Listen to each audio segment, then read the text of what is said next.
Hello and welcome to another episode of Beyond the Arches. I'm Dr. Daniel Noorthoek, your host, and with me today, I have the pleasure of introducing Nadia Davis. Welcome, Nadia. Thanks, Doc. Nadia is my original surgical assistant from my first job out of school, first day, first interview, first all of that. I pretty much taught him everything he knows.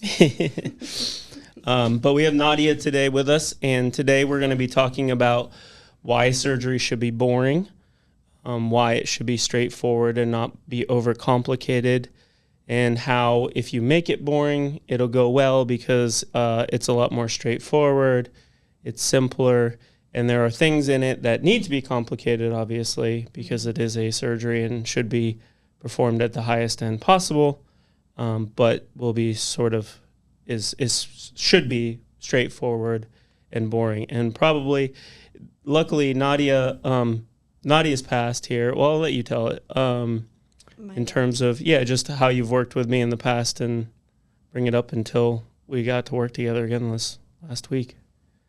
Let's see. It started back in 2013. Yep. We started with teeth in a day cases. I think they were converting them same day. That was chaotic. Yep. Absolute chaos. And how long was it? It was about seven years you worked with me? 7 years, yeah. 6, 7, something like that. Mm-hmm. And then you went to another office and started to do the teeth there. Correct. So worked with you. Yep. Surgery, strictly surgery, no restorative for 7 years. Yep. And then got a little interested in restorative dentistry. I was still interested in surgery, and I did surgery. I started out in surgery. But restorative dentistry with full arch had just changed so much. It was so interesting. Since we're talking about surgery being boring, did you like the idea of the teeth maybe being a little bit more straightforward and a little bit more easy of like what to expect? Like as far as what? Just making the teeth look good. And did that seem simpler, or was it just the fascination with the results-driven kind of thing? Yeah, it was because I got to finish the print. So I got to finish the first set of teeth that the patient saw. So I got to be part of like that wow factor for the patient. So that was huge. Yeah. That kind of pulled me in. Surgery doesn't have a lot of wow. Sometimes it does. It has a lot of ow. Yeah. No, sometimes it has some wows. But so you worked there. Mm-hmm, I called and begged you. I tried to recruit you first, and then you're like, give me some time, and then you called me down. But worked there for, what was it, 2 years? 2 years or 3 years? 2 years. Something like that. I've been here now for almost 3 years. Yeah, which is wild. Yeah. And now you still do teeth, and you're hard. It's like pulling teeth to get you to come do surgery, but no, it's not. We had a little window where you were my surgical assistant for a few more minutes. Yeah. In Tampa, couple more days. Yeah.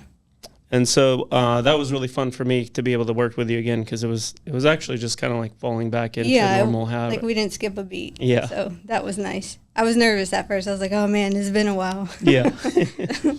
So did you feel a big difference?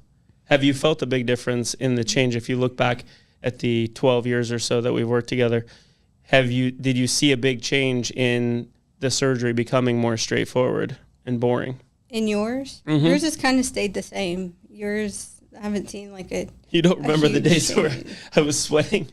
I mean, I remember those days, but it was case by case, right? Like if there was like a really difficult extraction, but for the most part, it's been very similar steps. Yeah. Yeah. And those steps are really important for making sort of a complicated workflow that could go anywhere, kind of stay in the middle. You know, if you're going to make, let's say, bread, and you have don't have any instructions in front of you, it can kind of go anywhere. Now, you may know how to make bread, but the timing and the different iterations and the way that things flow and stem can be a little bit overwhelming in terms of when you're making this bread. And so it's helpful to have a recipe that you can then veer off of, right? I mean, we've all followed a recipe and we've all kind of gone off of it a little bit.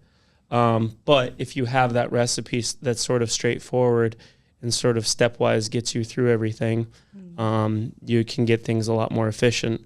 And I've spent most of my career, I would say, looking at the last surgeries. We used to take a lot of pictures. Remember, that was my favorite part of it. Took thousands of pictures, videos. Looking at them, what works, what doesn't work, what's a little bit more overwhelming for patients, what's underwhelming for patients. I mean, not to be like overtly graphic, but one of the biggest things is when we essentially, as you know, we clip the bone down just a little bit, and it's been vilified in the world, but it's really essentially just clipping the nails off, right? It's just the little portion at the top that's going to die anyways. And in that clipping, most of your, we'll say, mainstream techniques and how to do it involve bone saws or burrs that cut the bone, which require irrigation, which when a patient is sedated, sort of I found it overcomplicates things. Yeah, and it extends the time of the surgery. And extends the time of the surgery. Unnecessary. You get extra water, and it's uncomfortable. Yeah. And loud. Patient feels like they're drowning. Yeah. It's a weird little thing, but when you're cutting that bone, there's still blood vessels that work in there. And so I used to get a lot more bleeding when we would use the water. Because you kind of nick little veins and arteries that run through the bone. And instead of the way that we do it now, which is with essentially a nail clippers, when we clip that, we're sort of crushing the bone together and keeping that blood supply sort of intact and in the bone. And that's just one of the ways that we've sort of simplified things, because now when we do it that way, we don't have to interrupt our surgery because the patient's choking on the water. We don't have to calm the patient down because they feel like they're drowning or being waterboarded. At all costs, we try to avoid surgery being anything that is any experience like waterboarding or any sort of torture. Yeah, I think the patients appreciate that.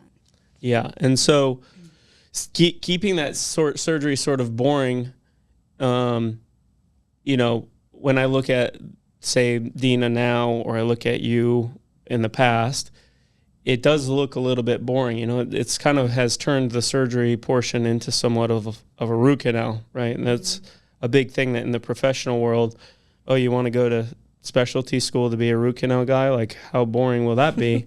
But for us, keeping it straightforward allows the patient's personality to vary and us still to get very similar results. Yeah, like a more ideal outcome. Safer. It's been a fun career, and you probably, of all people, have seen the most change out of me in terms of techniques and such.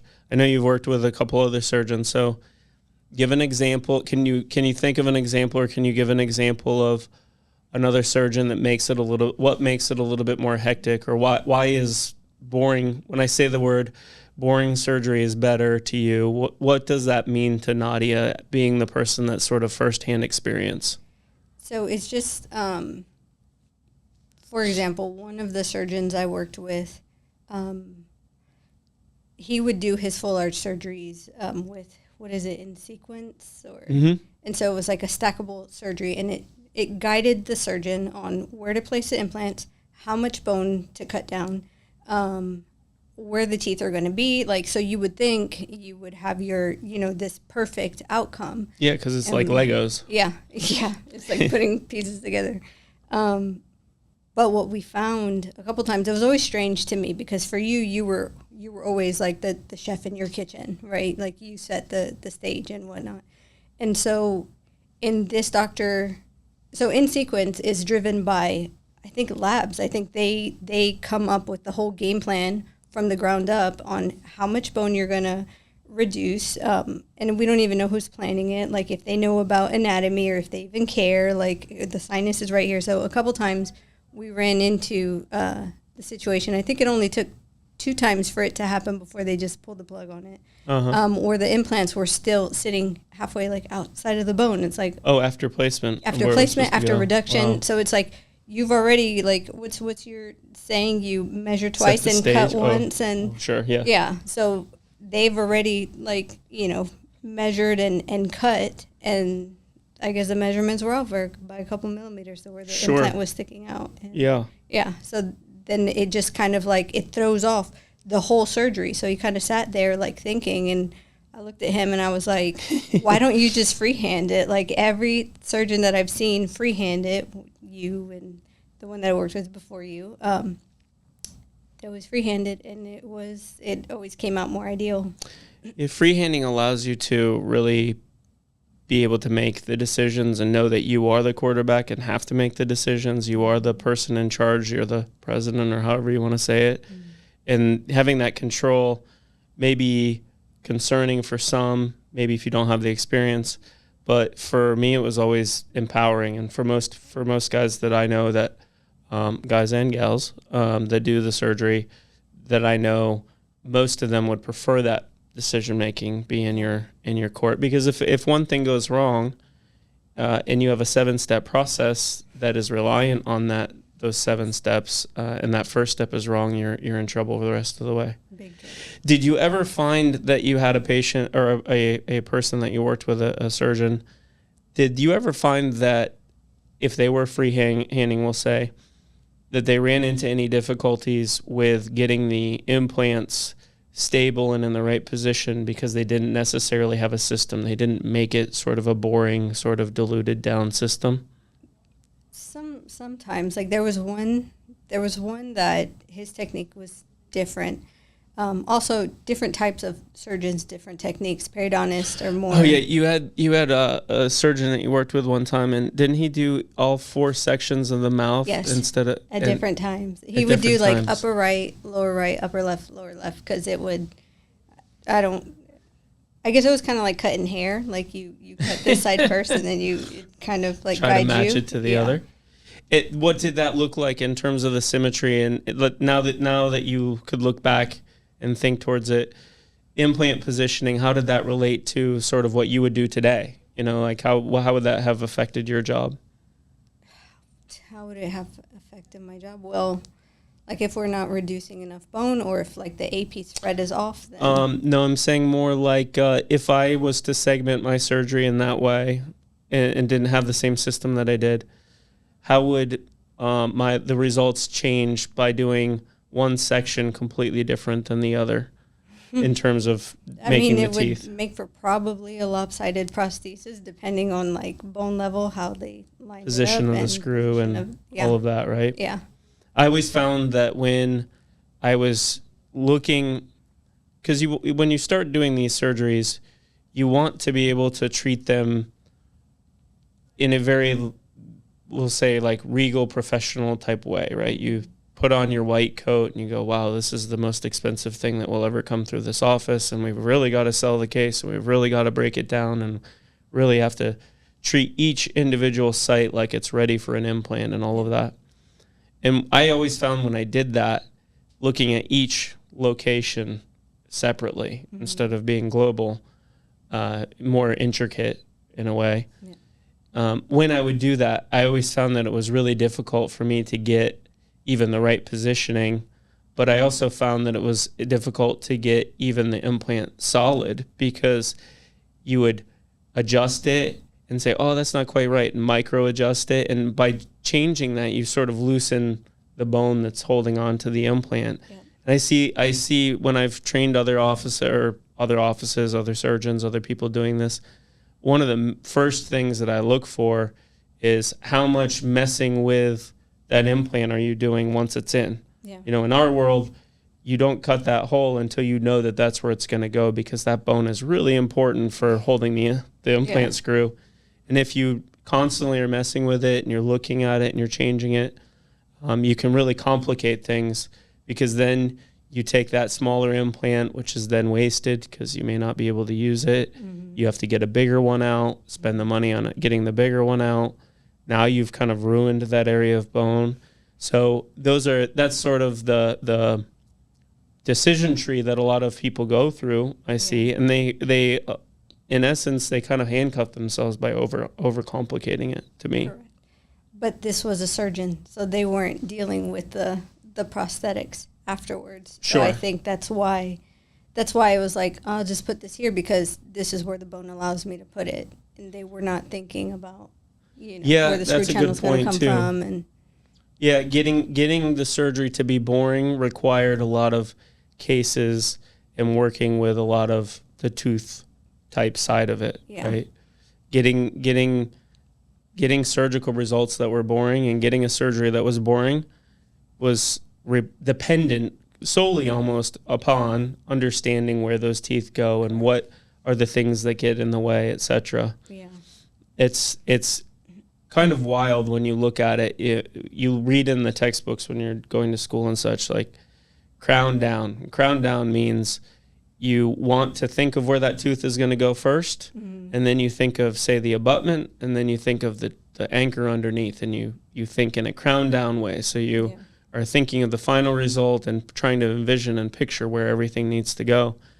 And it's wild because you read it and you go, oh yeah, of course you would think of where the tooth goes.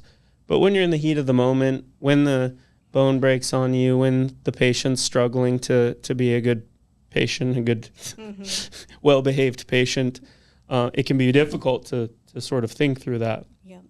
And I think getting the system down and getting it so it's very repeatable, I think it can be scary to people if they just listen to the words that they are, which is, I want this to be the simplest, straightforward surgery possible, and I treat everybody the same. Everyone kind of thinks, well, I'm different and I'm unique, and that's scary to me. Why would this guy treat me the same, like different? If I have a cold, I take different vitamins, etc. And I understand that completely. But when you're dealing with something that's so carpentry based and so predictable and repeatable, coming to the game with the same game plan every time almost has really worked out well for us. Made it so that, the joke in the lab used to be that they couldn't ever have a case that accidentally went mislabeled, because with my surgeries, they couldn't tell where the screw holes are. Because it's always the same, or it looks pretty much the same. Yeah. But that's just following the rules and following that straightforward. So being a boring surgery, might have gotten a little bit boring for you, but it also makes it more predictable, not just for the patient, but for you as a person that works side by side by me. We never had any disagreements ever. There were never any fights or problems, because you knew exactly what instruments I wanted to use and when I wanted to use them and what to set up and how to set up. And it makes it so that it's a lot freer, right? You don't have to stress too much about it the night before. Setup is easy. Makes your home life more straightforward. Yeah, you don't go to home thinking about work. Social life. And the same thing for me. I don't have to wake up and answer a text at random of what to set up or what implants we need to have, or let's sit down and figure out what implants we're going to order. And so that's really helped things. And the other thing that's helped things is going with a system that's very much patterned off of a few things that work into making it like very efficient to make it so that we can sort of exchange pieces. I mean, one of the things, this is a little off topic with boring surgery, but for you, if I come in, if I misplaced a let's say an abutment, where an abutment is a part that if it sits into the implant, and the abutment is what ultimately holds a set of teeth on, right? In a hybrid. Connects the implant to the teeth. Yep. And so when you have that abutment placed, the screw is set in stone of where it's going to come out. And if it's not aimed correctly with the teeth, then you can have that be in a bad spot for the looks. And that makes Nadia mad, because now she does the teeth.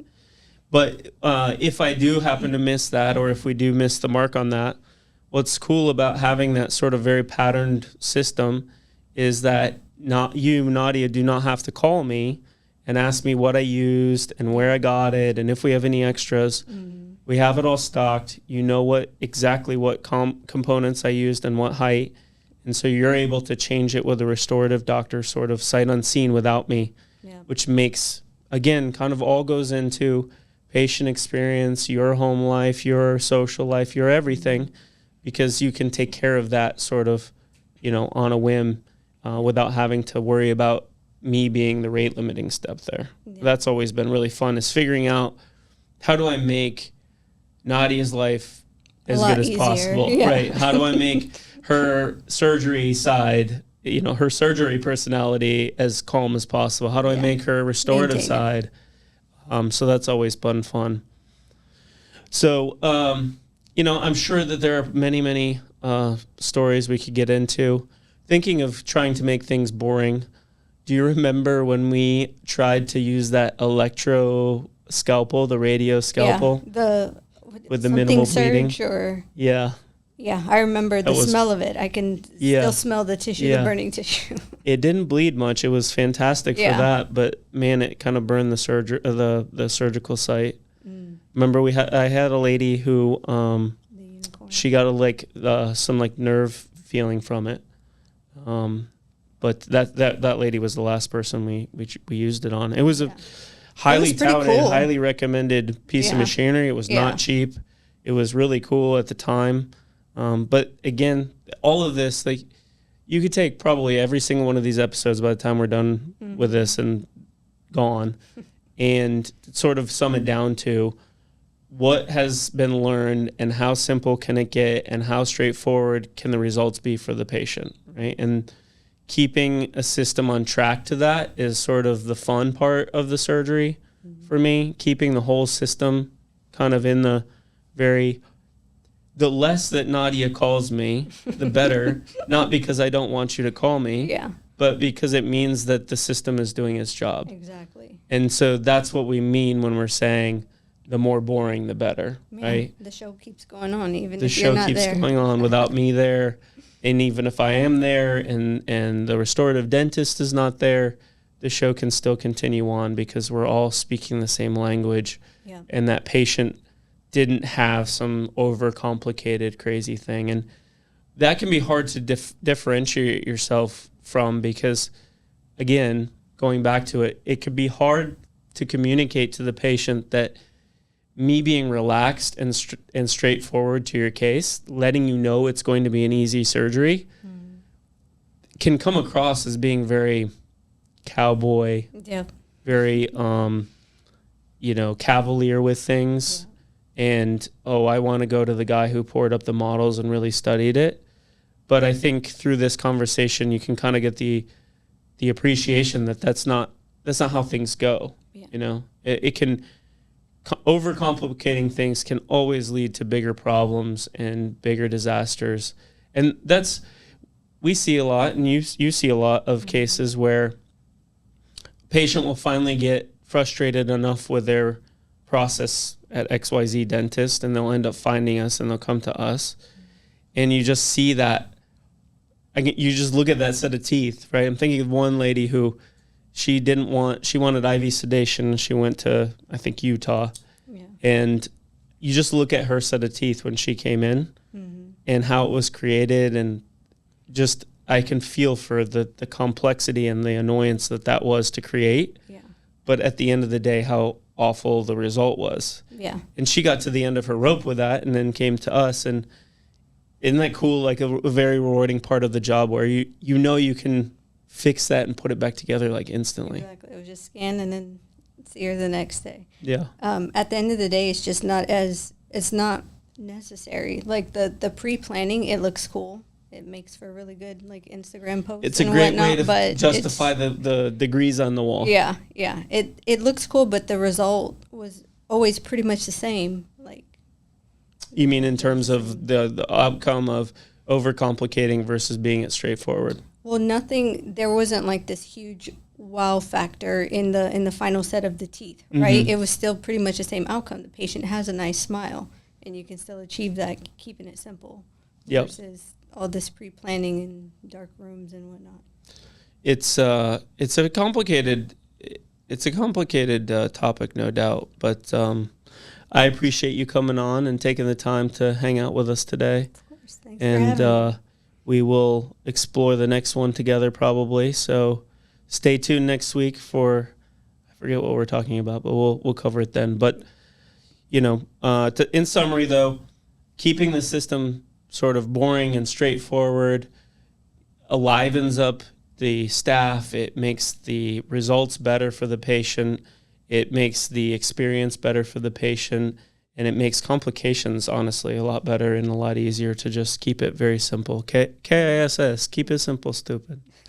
So we appreciate the listen, and we'll look forward to you listening to us next time on Beyond the Arches.